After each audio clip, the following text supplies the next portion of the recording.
ایک واقعہ بتاتا ہوں، آپ توجہ سے سماعت کیجئے۔ ایک مرتبہ ایک ٹیچر نا کلاس میں گیا اور وہاں پر جا کر نارملی جس طرح سوالات کرتے ہیں ٹیچرز کہ بچے آپ کیا بنیں گے، بیٹا آپ کیا بنیں گے، بیٹا آپ بڑے ہو کر کیا بنیں گے، تو یہ پوچھنا شروع کیا۔ ہر اسٹوڈنٹ کا اپنا ایک جواب تھا، میں ڈاکٹر بنوں گا، میں پولیس والا بنوں گا، میں فوجی بنوں گا، میں فلاں بنوں گا، میں فلاں بنوں گا۔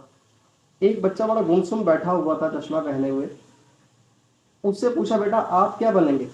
تو اس بچے نے جو جواب دیا ٹیچر وہ سن کر بڑا حیران ہو گیا، اور اس قدر حیران ہوا کہ اس کے کانوں میں وہ آواز گونجتی رہی۔ اس سے پہلے کبھی ٹیچر نے یہ بات نہیں سنی تھی کسی بچے کی زبان سے کہ بچوں کی ایسی سوچ بھی ہو سکتی ہے۔ تو اس بچے نے جو جواب دیا وہ ٹیچر کو بھی حیران کر دینے والا تھا، اور آپ کو بھی حیرانی ہوگی سن کر۔ اس بچے نے کہا کہ سر میں نور الدین زنگی بنوں گا۔ ٹیچر بڑا شاکڈ ہوا، حیران ہو گیا، کہنے لگا کہ بیٹا آپ نور الدین زنگی کیوں بنیں گے؟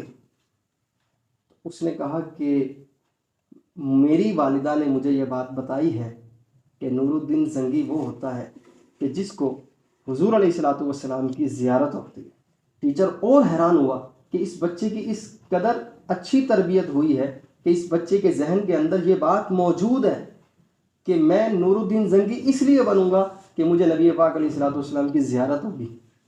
یہ ماؤں کا اور والدوں کا کردار ہوتا ہے کہ جو اپنے بچے کے ذہن کے اندر یہ بات فٹ کر دیتے ہیں کہ بیٹا آپ اس کردار کو اپناؤ، اس شخصیت کو اپنا آئیڈیل بناؤ۔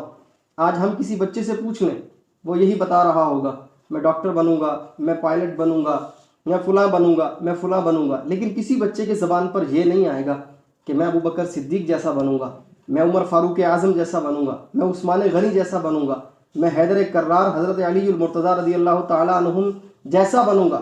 یا کسی بچی سے اگر آپ پوچھ لیں تو وہ بچی یہ جواب نہیں دے سکے گی کہ میں حیادار بنوں گی، میں سیدہ پاک فاطمہ الزہرا رضی اللہ تعالیٰ عنہ کی سیرت کو اپنا کر حیا کی چادر اوڑھ کر میں ان کی طرح حیا کرنے والی بنوں گی، میں ان کو اپنا آئیڈیل بناؤں گی۔ یہ سوچ نہیں ہوتی۔ کیوں نہیں ہوتی؟ اس لیے کہ ہم بڑوں کی یہ سوچ نہیں ہے، اور جب بڑوں کی سوچ یہ نہیں ہوگی تو پھر چھوٹوں کی سوچ میں کیسے آئے گا کہ میں نور الدین زنگی بنوں، میں فلاں بزرگ جیسا بنوں؟ یہ نہیں آئے گا۔ یہ جو بات میں نے آپ کو بتائی ہے یہ ایک پیغام بھی ہے آپ کے لیے۔ آپ اپنے بچوں کے اندر یہ شوق پیدا کریں کہ جس کے ذریعے ان کی دنیا تو بہتر ہو ہی، آخرت بھی اس قدر بہترین ہو کہ کل کو یہی بچہ ہمارے لیے ذریعہ نجات بن جائے۔